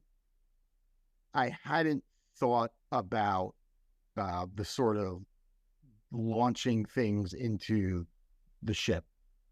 Like you launching the cars into the ship to kind of damage it enough where it couldn't be. I had a plan for if you guys went onto the ship and went up into the bridge. I had like a little idea of what that would look like. Yeah, I guess I didn't have it like, fully thought out, but the sort of like, let's, rather than backtrack, and a lot of it comes out naturally. Like, there was a lot of discussion about what can we do with the truck? Can we blow the truck up? Can we block the road? And really, it was me looking at the map, and this isn't a map I made. We're just using Google Earth, or just Google Maps. We're like, well, it looks like there's a lot of different ways trucks could get in here. So you can't really, I don't see a logical way you could use the truck to completely block off access to this area. And then, all of that stuff with, hot wiring the little boat in there, all of that was not stuff I had thought about beforehand. But to me, it felt like in my brain, it felt cinematic. Like I could picture Cat's Eye sitting on the front of the boat as Connor shrinks down into human size to pilot it. I like to, in my mind, that was like an oil painting or something in my brain. So it's like those moments. I only get those moments when they happen to me in the moment, versus if I had planned that out. I was so suspicious of what you were up to when you were bringing her into the scenario, because it was like the fish that kept plopping down, and I was like, what are you doing? Like, we just got done fighting like a vampire Atlantean, and there's something like slopping wet dead fish on the I ground. use the word mass. Yeah. I'm like, yeah, there's a mass there. And you're like, a mass? Like, what do you mean? And you're thinking like the blob, or you're thinking some horrible... I was like, what are you talking? I'm like, no, I just meant it has like matter and a substance to it. It's a make substance. It die. Like that was my whole, I was like, kill it. Whatever it is, kill it right now. Right. But I, like, I didn't like correct you. But in my mind, it was meant to be like a playful offering of food. Is like this is how Cat's Eye. But I love that. I mean, I absolutely love that, and I love rolling with that as a narrator. But I think that's an example of where we felt our level 2-ness. I don't think we wanted to attack the boat, like actually go onto the boat, because I think we all kind of had that sense of like, we haven't gelled as a group yet. We don't know our strengths. And that seemed too dangerous. Right. I wanted to I would agree. I wanted to set that boat on fire. Yeah. That's what I wanted to do. But from afar, you didn't want to be on it, right? No, but I was like, how do we destroy the boat? Let's destroy this really big boat. All It right, didn't let's happen. go on to another question here. Second question from Robert. When we're narrating for games without an actual map, how do you figure out the range for attacks, movements, etc.? Yeah, so I would say I've become a fan of playing theater of the mind. I think as I've narrated more and more for Marvel, and part of that is, and not so, a little bit in our group, but you've got the speedster, you've got Cullen that needs 20 spaces to use sniping. Mhm. In other games, you might have a teleporter, you might have somebody who can phase through a wall. So I find any effort that I would put into like making a map with a grid would be wasted effort, because pew, there goes Spitfire. All right, she's off the map. So while we do use it for certain scenarios, I only use it when I know it's going to feel kind of like localized. I don't put a lot of time into prepping for maps, and in terms of how I figure that out, a lot of it's just like feel. A lot of it is, if Cullen asks, "Am I within sniping range?" I might like, well, do you want to be? If you wanted to be, you could have put yourself in a position where you would be within sniping range. I'm just going to assume Colin knows what sniping range is, and if he could put himself in that position and he had enough time, then he's in that position, and I don't even bother with the measurement. And in the early games, in the early recordings, we did that. Like, we did the first couple theater of mind, and then I made the maps afterwards, sort of in post-production, just to give the people watching a sense of where people were. And part of that is because, I cut a lot of stuff out just to make it flow a little better. And some of what I cut out is the back and forth questions of, wait, where are we now? And it's almost like listening to that, like, all right, yeah, if the players aren't 100% sure where they are in the room, I should probably put together a map so the listeners aren't. Mhm. So I think where I've gotten is, I've started using a little bit more of the maps as we go. And in the adventures that haven't been published yet, but we've recorded, there's definitely, it's not like a dungeon crawl, but it's the part of this adventure that feels the most like maps are going to be kind of important. Although Cullen is trying to screw all that up. Yeah, Todd, go ahead. Yeah, I just thought it would be helpful for some of the players listening and narrators alike to notice that that's a lot of what the conversation that the writers of the comic books will be having, and even the films as they're writing storyboards, as they're trying to figure out their scenes, and can Cyclops's visor blast reach the airplane in the sky, or is that too far and out of sight? They have to figure these sorts of things out in these collaborative efforts with multiple people. And so it turns out when you get a group of people together that are collaborating, it's very quickly defined, in each situation to situation, you can come to a consensus. Yep, Yeah. I agree with Yeah. that. If it's good for storyline, do it, right? Yeah, and I think that, Yeah. 100%. And the other thing is, it's acknowledging that what's in my head is not the right way, right? That's just what's in my head. I think if you guys are envisioning something different, I'm always open to that being the way it is right now. If somebody were to ask, "Oh, is there enough room for me to do this?" I'm like, "Do you want there to be?" Were you envisioning that? Because maybe I wasn't, but that doesn't mean it's right or wrong. It's like, it's our story. It's not my way or the highway. I try to think, Well, could the comic book character accomplish that in a panel, or maybe even a couple panels of a comic book? And Right. is that a reasonable thing that an artist could get across with one panel? Yeah. And especially one of the things I really like about this game is it doesn't, like Pathfinder can get, the action economy can get annoying. So it's like, or let's say unheroic. Okay, I just spent my round standing, that was one action, moving 10 feet to the door, and then opening the door. And that's what my Didn't I do that? 12th level Yeah. warrior princess did with all of her might and experience. It's like, all right, that's kind of not fun. It's just not fun.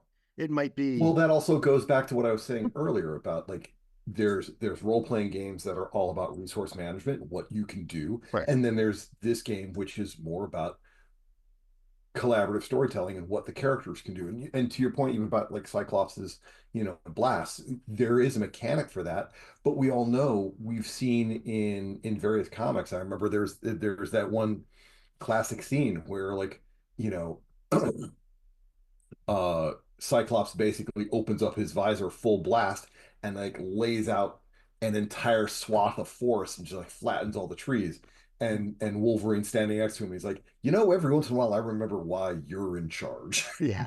And like something like that is great narratively, and it's an awesome storytelling moment. There's not really a mechanic for that. There's not really, there's not really, well, that's a fifth level, that's a rank 5 power, and you could do it this way. And that's where again, I feel like on a lot of role-playing games, you have to make a decision. Are you doing it are you playing storyline, or are you playing rule set? And both are valid, but it's they accomplish different things. Right. Did somebody else have something to say on that one? No. Okay. Oh, I didn't. All right, cool. Let's move on. Oh, 4-parter. Billy Mickel. All right, Billy also, for those who don't know, Billy's been on the channel a few times. He was part of the some of the conversations that Van and I had, a few months back.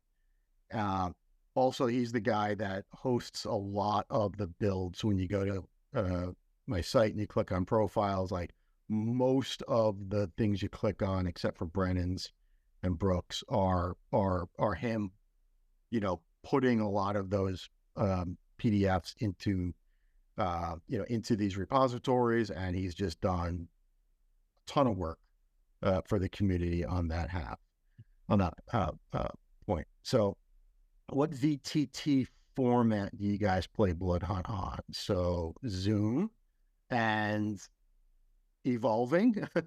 I just used Canva, which it's only because I'm familiar with the tool to make the maps, and I just play it on there. So if you guys see, I'm the one moving tokens around most of the time, and I know it's not the best system, but I just only have so much time.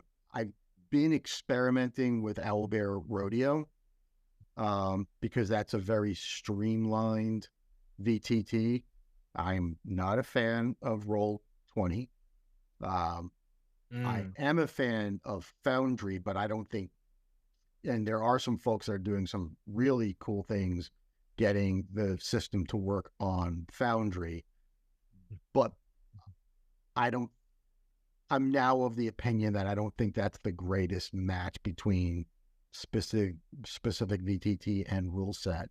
So I think maybe for the next game that we play, I'm gonna use Owlbear Rodeo and see how that works. But what I'm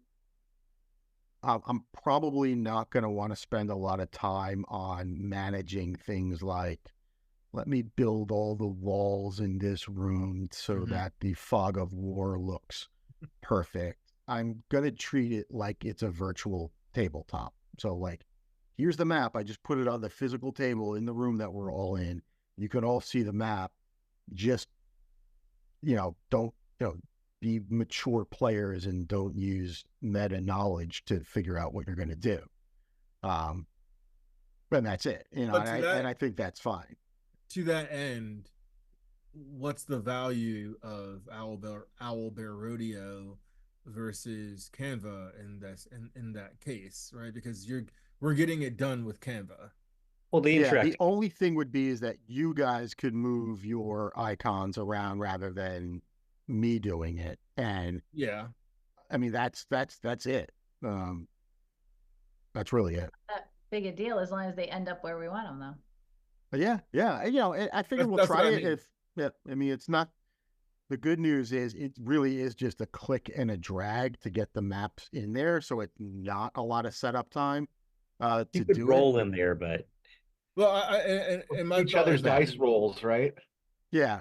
If it takes you a lick more effort to do what you're doing in Owlbear Rodeo, in my opinion, there's very little value. Okay. Like, all right, cool. That's just me.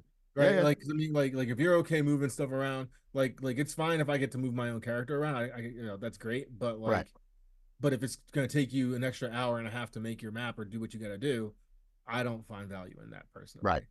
Got it. Yeah, and the dice rolls way better in Demiplane just because you trust us to report. Well, yeah, I mean that's the other thing is like, and in this game especially, like if you're cheating in this game, like find another hobby. No need. I mean, there's no need. It's a relatively easy game. You get lots of ways to get edges and stuff, and I don't understand the concept of cheating in a role-playing game. That's a collaborative story. Fuzzy and I were in another game where someone, every time they rolled in Demiplane, they like copied and pasted their roll, like an image of it.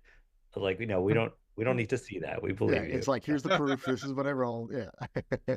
Fish said it too. These characters benefit from having bad things happen to them. A bad thing happening to Warren Worthington made him level up from Angel to Archangel. Right. Yep. Yeah. Rafael. Yes, thank you. No, I just wanted to convey with the question that was on here. About almost a year ago, when I was getting deep into the MMRPG, I was seeing how Roll20 was the only one, and still is. So I started looking towards Foundry and started looking at Fantasy Grounds because I actually use that a lot for my Pathfinder and also my first edition campaign that I have. And I tried to get them to open up their eyes to try to bring in RPG into it. And they said, no, you have to go to this section in our forum that shows the interest. So I said, okay. So I started getting my friends to put in their interest and stuff like that. But now it's like close to a year later and nothing's happened. It's like these guys don't see that there's the popularity to this game and they could actually benefit from putting in these things for MMORPG. Yeah, so. I wonder if that's contractual. I don't know this for sure, but the way, when you buy the CRB and you look in the last page, there's like the advertisements for Roll20 and Demiplane. And part of me wonders if there was some contractual thing there where, at least for maybe a certain period of time or whatever, that it was like an exclusive rights kind of thing. I kind of feel like that was like that. I have no insider knowledge here. I haven't seen a contract, but written a few in my time.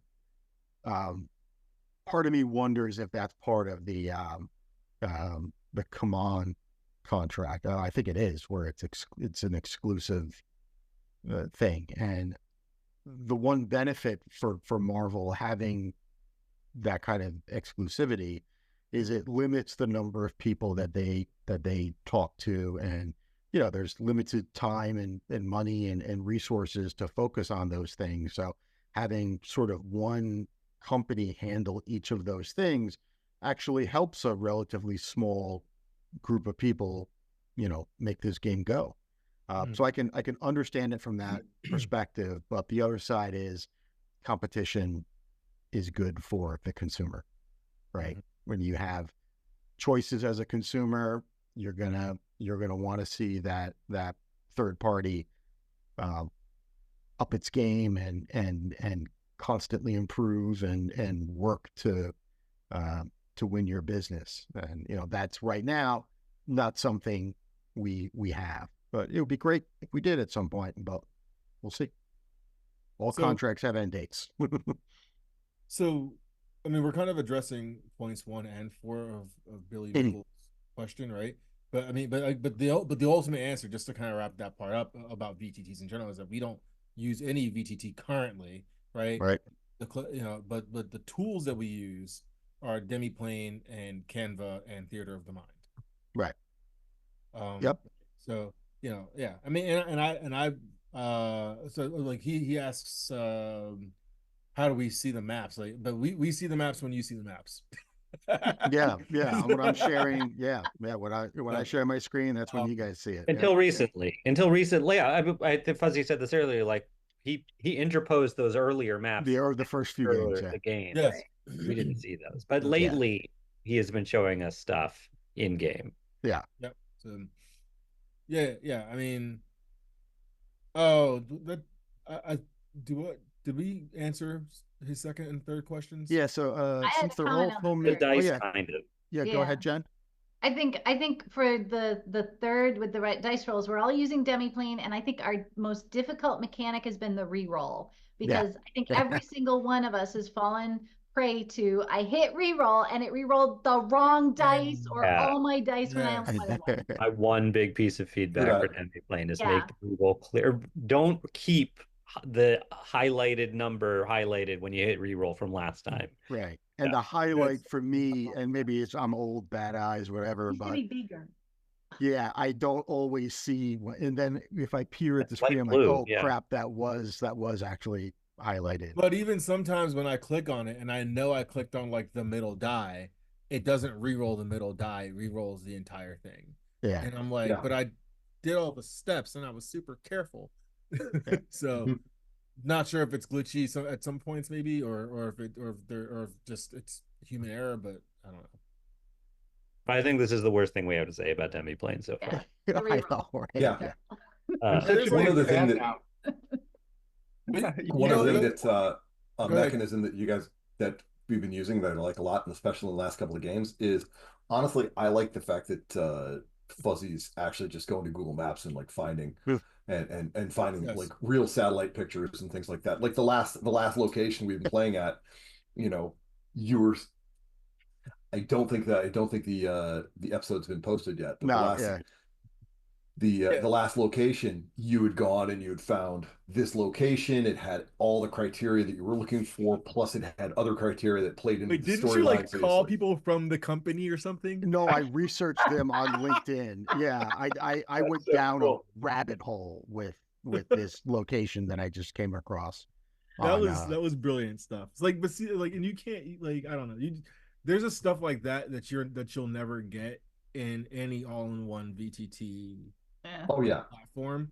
And I mean, and I don't think that there's a single VT all-in-one platform that would do everything you want it to do, plus everything that Demiplane is doing for you. Like you'd give up something in the process.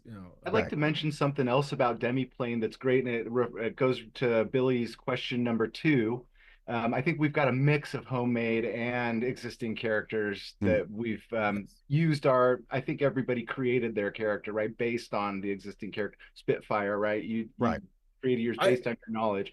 I think when he says homemade, I think he's talking about these aren't characters that Marvel made. Non-published. That's right. We developed them from our own sense of the character versus taking them from a pre-made character in the book, right? Right. I definitely use Demiplane to fit my character into the mold. So I make a lot of these characters and I do it pretty quick, and I always have to go back and check my math and check what I did.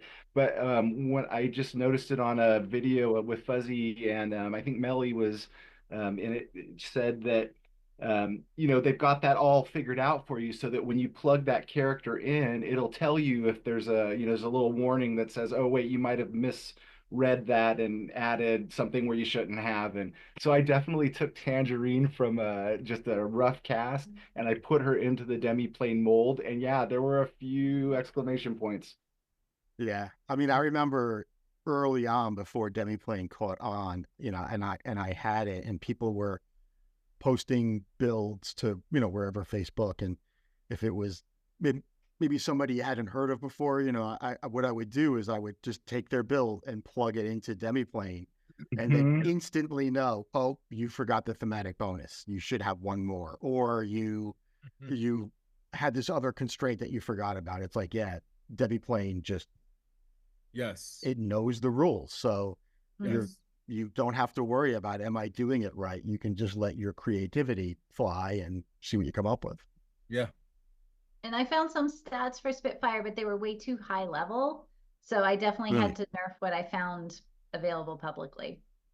Yeah. But and the one thing I'll say is like, Jen, I know, you and I were trading, like, oh, you got, like, the one other tool, Marvel Unlimited.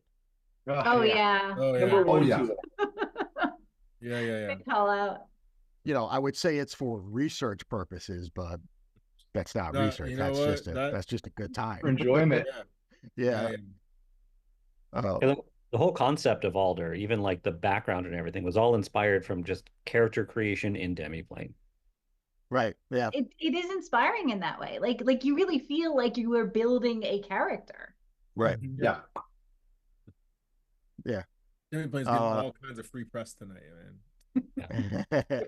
Well, they deserve it. Yeah. We curse their reroll function once more, just for good measure. Just to show we're not shills. Yes. So BT asks in the chat, how do you guys get around the lack of customizing of mechanics, customized powers, power sets on Demiplane? We haven't really needed that much. I can't think of any. We don't really have any custom powers. Even it's not like an actual VTT where like, oh, I'm going to click this button and it's going to enact this power and it's going to tell me the adjusted roll. Like, it's still like, hey, this helps me know what power I have, and I'm going to tell the narrator, and the narrator is going to make the call. So even if we did want to customize, it's still just like, hey, oh, and remember this, like, not a big deal. Yeah, I think you can look at some, in Rafael's game, I was playing Terror, and I had a ton of fun playing Terror, and his power control abilities are tied to a mechanic that's not in the game, that he has to have a fresh supply of bodies to remove their body parts and put them on himself, and that's how he gets abilities, powers, traits, whatever. So you can imagine, and I did this at the end of one of the games where we were fighting what's his name, Gorilla Man, Rafael, is that his name, Gorilla Man? Anyway, and I just ripped off his giant gorilla arm and attached it to myself. I'm sorry. Yeah. You're talking about the Deadpool adventure. Yeah. Was it Gorilla Man? That's his name? I don't know why I'm blanking. Yeah, Gorilla Man, exactly. Gorilla Man, yeah.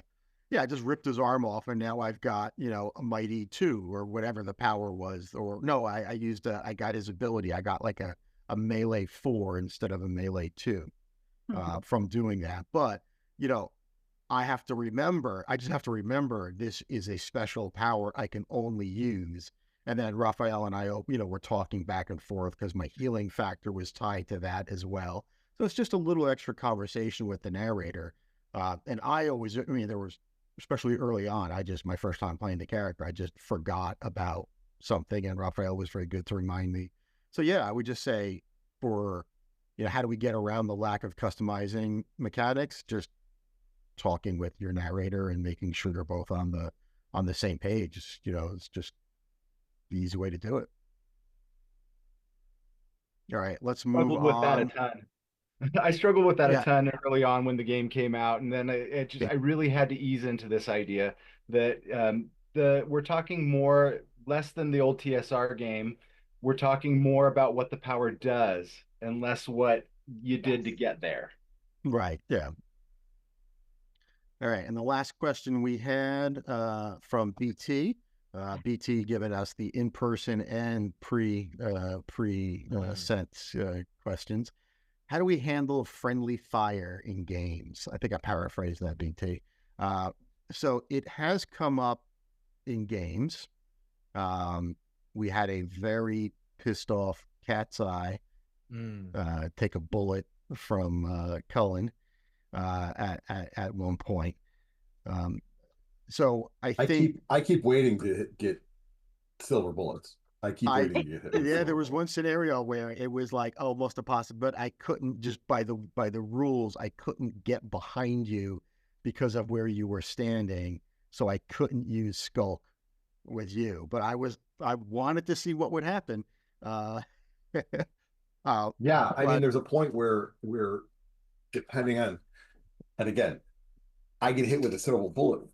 First off, sure, that's a friendly fire situation, but if it kicks into my berserker, what's that going to target? And I think that was actually something between me and Cullen, and that's referenced, taking off the ring for Cullen before, is like, yeah, if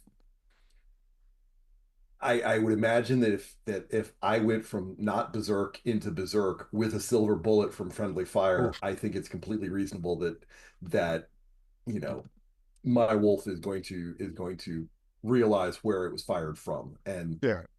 not necessarily change sides, but have words.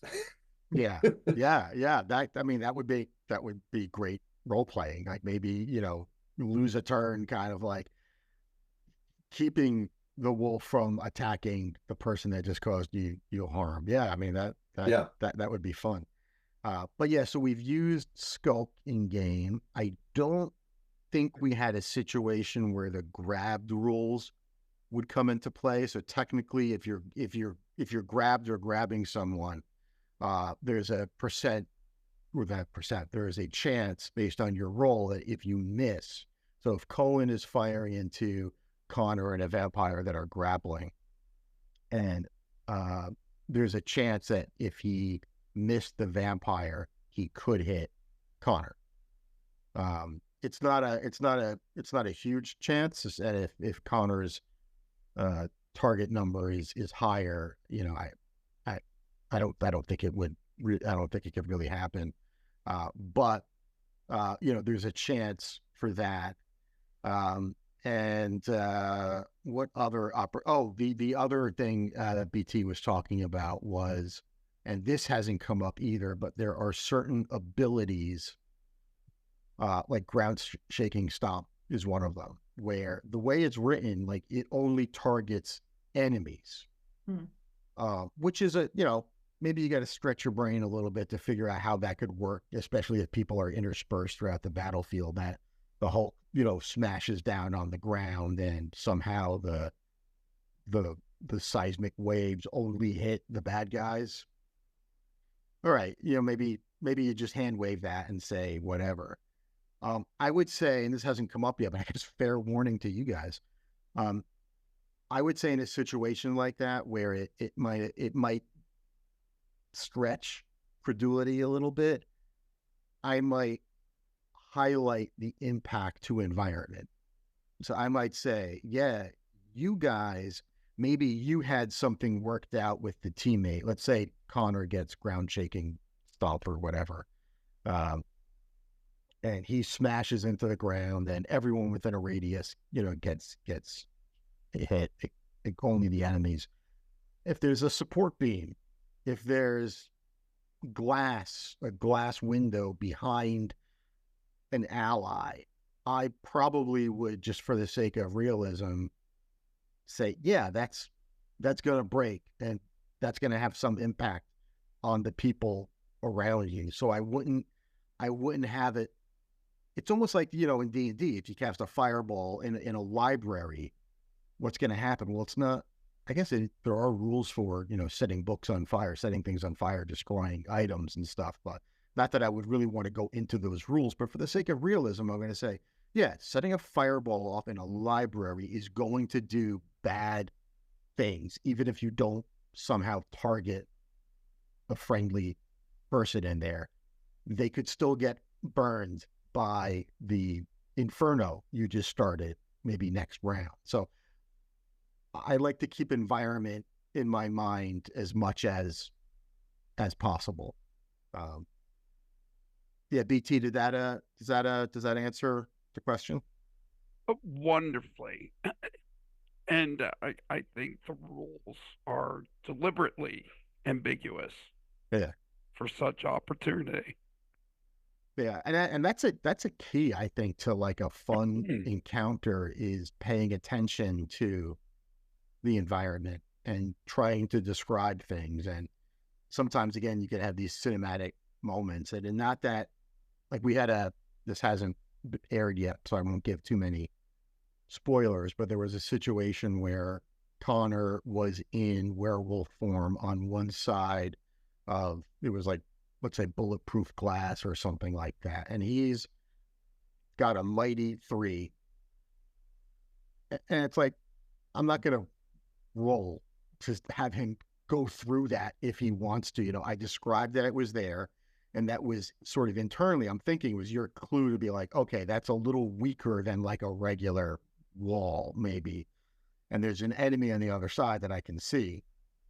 Okay, yeah, you can definitely just go through that. So by describing the sort of scenario and the layout of the room, knowing that he's got a certain power, it kind of led to what in my mind was a cinematic moment of like this character that thought they were safe behind bulletproof glass, this enemy, and then only to have like a giant werewolf just like pouch through that giant glass safety net for her. And yeah, it just led to, in my mind, it led to like a cinematic scene. So yeah, paying attention to your environment, describing it well, and then after you've described it, keeping it in mind and think about how the players or weapons or powers can interact with those environmental descriptions that you've got. I think is can lead to some really memorable moments in combats. And I'll just cap that off by saying, again, the difference between doing it from a narration perspective, doing it versus a role mechanic, there's a lot more freedom and we can engage in the role playing a lot more because we're not worried about like, okay, well, let me see. It's the glass is 3 inches thick, so that means it's going to be this. I have to look it up on this table. Okay, you've got to roll. We spend a lot more time talking. If we were doing it that way, we'd spend a lot more time talking about the equations, mathematics, and mechanics than we are, again, just like you're saying, the cinematic aspects of let's come up with a storyline. Let's come up with a what actually happened. Yeah, and just to shout out Billy Mickel again, I had an opportunity to review an adventure that he's been working on, still in a draft state, but he did a really good job in that adventure of stating those things. Like, okay, yeah, there's a locked door here. However, if you have somebody in the party that has at least Mighty 2 or Mighty 1, or whatever it was, it's like, it's just don't even bother. It's not an obstacle for somebody who is that strong. Mm-hmm. And that's great. We see those moments in the comics all the time. Like we can see Jessica Jones just, not letting a locked door get in her way. She's not going to take more than one. Oh, I didn't roll high enough. Let me try again. Like that's never going to happen on the show or in a comic. If she's pissed off and there's somebody on the other side of the door that she needs to get to, she's going through the door, period. So yeah, I think that's just a moment of highlighting the fact that, yeah, you are superheroes and you should be able to do super heroic things just by explaining what you're doing and have some fun with it. All right, that was the last question we had. We have any other questions from chat? While you're waiting on that, I just want to thank everyone. This was awesome. Glad to be a part of it. Yeah, thank you guys for coming, and for everyone out there who sent the questions in. Definitely, it was like the perfect amount. We're right at once we cut the 10 minutes of chit chat off the beginning of this video. We'll be right at the 2-hour mark, and it flew by. So yeah, you guys asked a lot of really good questions and great follow-up. And to the players, thank you guys so much. And if anyone listening likes this, want to hear something similar, by all means, let me know. It's a hell of a lot easier to edit something like this than the Bloodhound game. So for me, it's this is a bit of a break. I'm just going to cut off the first 10 minutes and then post it tomorrow. I'll be good to go. All right. Thanks everybody. Appreciate it. And yeah, we'll talk to you soon. Bye. Thanks everyone. Thank you. Bye. Peace out. Thank you.